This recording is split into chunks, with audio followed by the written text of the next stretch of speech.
Blessings in the name of the Lord Jesus. Welcome to Paraclete TV, making disciples through the power of the Holy Spirit. Let us come as dear tagapagmana ng langit. Kaya nga sabi ng Mark 11:23-24, truly I tell you, if anyone says to this mountain, go, throw yourself into the sea, and does not doubt in their heart but believes that what they say will happen, it will be done for them. Therefore, I tell you, whatever you ask for in prayer, believe that you have received it and it will be yours. May isa po akong video sa Paraclete TV. Ito po ay patungkol sa susi. At ang susi po na ito may pangalan. Ang pangalan po niya ay 5 letra.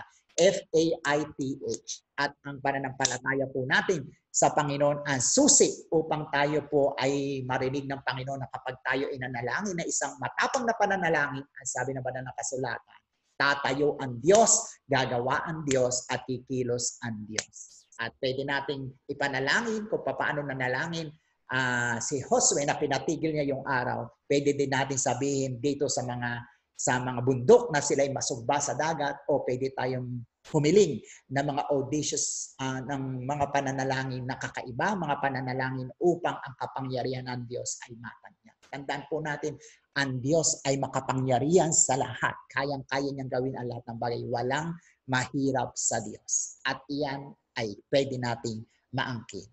Amen? When the authority of Jesus is proclaimed, kapag ipinoproklama natin ang kapamahalaan ni Jesus, ang sabi dito, the work of Satan must stop. Ang gawain ni Satanas ay dapat na huminto. Amen? Lagi natin gamitin ang kapangyarihan na ibinigay sa atin ng Panginoon. Ang banal na Espiritu ay nasa sa atin. Kinakailangan natin i-release ang power ng Holy Spirit because we are curious of His glory. I-release natin ang mga gift na ipinagkaloob sa atin ng Panginoon upang makita ito na nakapaligid sa atin at upang tuluyan na ang panluloko ni Satanas ay magwakas sa ating mga buhay at sa mundong ito. Whatever problems you are facing now, ano man po ang mga problema na inyong nararanasan, hindi man problema mga issue sa buhay o yung patungkol sa pandemic, yung fear o yung mga depression ninyo sa buhay. Ang sabi na ating pinag-aaralan, knowledge, intelligence, experience will not matter. Ano man ang ating alam, ano man ang ating nasa sa kamay, ano man ang ating ipinagmamalaki, walang magagawa ang bagay na yan.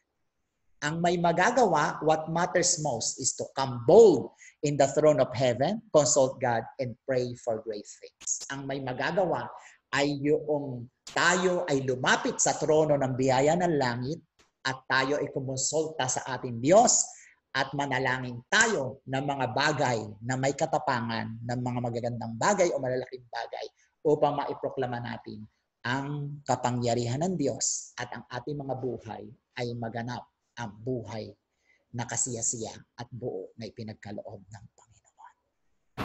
Share Jesus. Subscribe, share Paraclete TV. Go, go, go.